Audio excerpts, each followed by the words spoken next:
Mainly, when you're in a building like this, you just never know, really. That's why you have to test. You can assume it, but you can't say, no, it's not. I think a lot of people, they don't even know whether a material's asbestos related. They probably hadn't thought about it, unfortunately.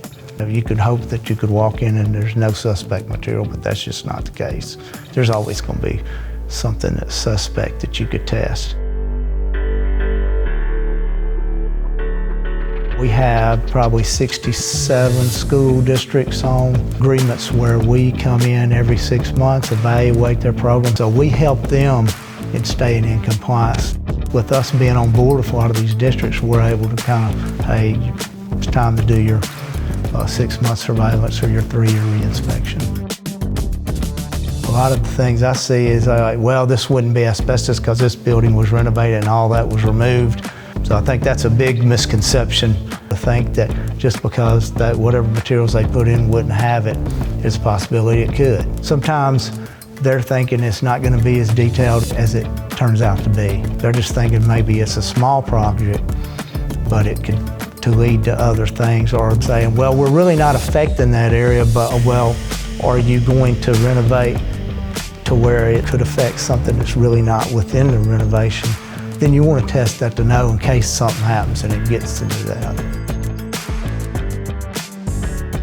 A lot of people think that they don't put it in stuff anymore. They don't maybe in the United States, but we get stuff from overseas and things like that. So it could be in something that they put down, you just never know. So you need to test it no matter when the facility was built, and that follows under your NESHAP's regulation. EPA NESHAP's regulations have been around forever as far as demolition and renovation, as far as asbestos goes.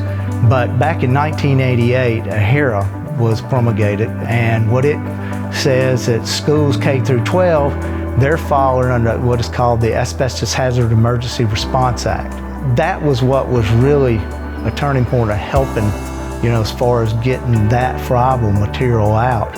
And it just so happens it's for the children, it's for protecting our kids and trying to make sure that we don't go in and disturb things that could have it and put those fibers in there, not only for our own health, but for others. Environmental side of it, if it's asbestos, we're going to be looking at different materials that could be suspect material, such as flooring, walls, ceilings. And if it's a lead inspection, we'll evaluate that paint on different wall base, your door frames, your window frames. Abatement process, you're going to come in here and you're going to poly the walls, you're going to close off all vents, so then you put in what is called a negative air system. So you're bringing air in through clean air from the outside into the facility, and then you're filtering it back out through a HEPA filter.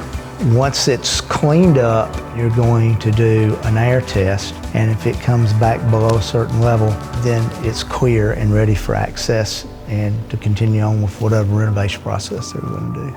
Pickering's a great company. We got plenty of experience to do this work, and it's proven with the amount of districts that we have on agreement to do this oversight work, and that leads into when they're doing renovation. Most of the time the architects that are working for them are going to call on us, so we have a good working relationship with numbers of architects from the coast all the way up to North Mississippi. I've been around for a number of years. I'm not saying it's all me, I'm saying it's just our company in general. We have the service and good work.